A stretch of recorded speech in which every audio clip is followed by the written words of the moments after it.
Alright everyone, welcome to Jasper's History Facts.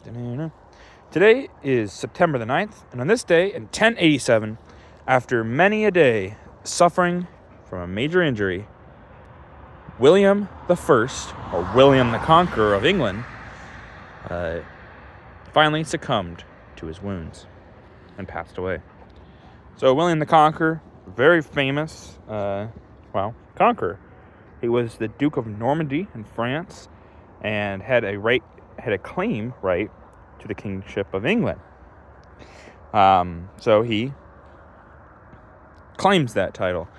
He takes it from one Harold Godwinson, and poor Harold, he was so beset on both sides of his country, and while he was a great commander, and it would have been interesting to see what would have happened if he had beaten both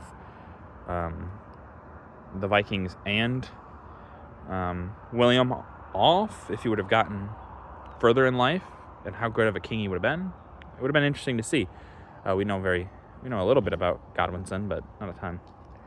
But William is the one that defeats Godwinson and eventually takes his kingdom. He rules decently well enough.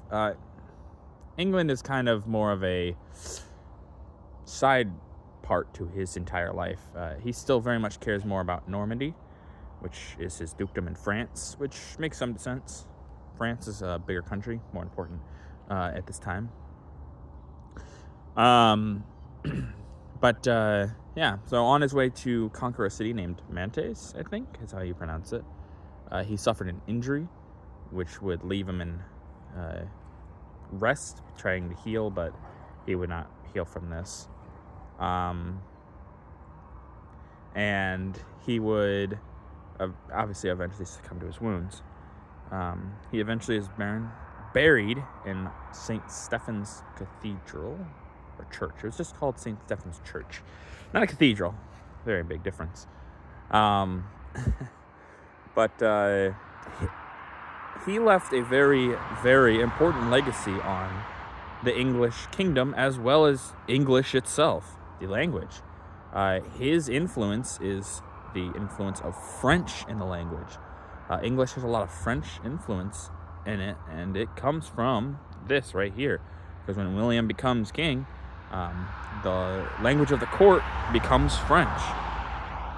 So English in general gets very Romanized through French as well, and it had some, Latin in it to begin with, but even more so now. But now you know.